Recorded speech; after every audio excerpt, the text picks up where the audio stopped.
আসসালামু আলাইকুম প্রিয় দর্শক, জানিয়ে দেব এখনকার গুরুত্বপূর্ণ টপ নিউজটি।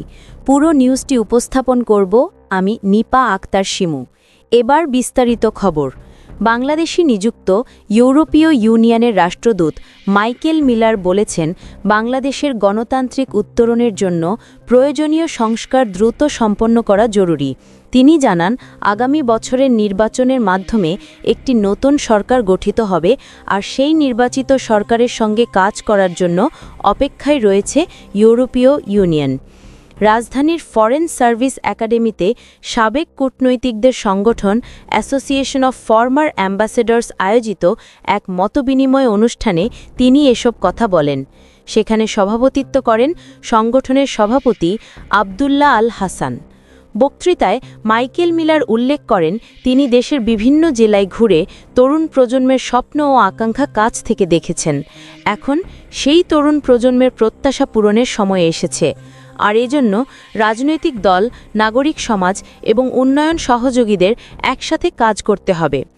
আগামী ফেব্রুয়ারিতে অবাধ ও সুষ্ঠু নির্বাচন আয়োজনের প্রসঙ্গ উল্লেখ করে তিনি বলেন, অন্তর্বর্তী সরকারকে সহায়তা করতে ইউরোপীয় ইউনিয়ন প্রতিশ্রুতিবদ্ধ।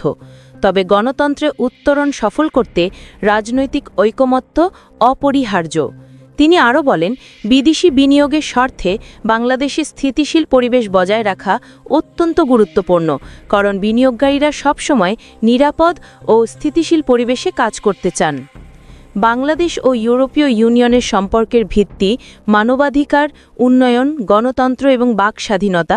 এই কথা উল্লেখ করে রাষ্ট্রদূত জানান, ভবিষ্যতেও এই বিষয়গুলোতে জোর দিয়ে কাজ করা হবে। তিনি আরও বলেন, দক্ষ ও আধা দক্ষ শ্রমিক পাঠানোর ক্ষেত্রে বাংলাদেশের বিরাট সম্ভাবনা রয়েছে এবং বৈধ অভিবাসন প্রক্রিয়া নিশ্চিত করতে ইইউ সর্বদা সমর্থন দিয়ে যাবে। নিরাপত্তা সহযোগিতার দিকেও গুরুত্বারোপ করে তিনি জানান, বিশেষ করে কোস্ট গার্ডের সক্ষমতা বাড়াতে ইইউ প্রয়োজনীয় সহায়তা দিচ্ছে এবং সামরিক ক্ষেত্রেও সহযোগিতা বাড়ানো প্রয়োজন। রোহিঙ্গা ইস্যুতেও ইইউ তাদের সহযোগিতা অব্যাহত রাখবে বলে তিনি জানান। মাইকেল মিলার বলেন, রোহিঙ্গা সমস্যার একমাত্র সমাধান হল তাদের নিজ দেশে শান্তিপূর্ণ ও স্বেচ্ছায় প্রত্যাবাসন নিশ্চিত করা। প্রিয় দর্শক, এই ছিল এখনকার গুরুত্বপূর্ণ নিউজ।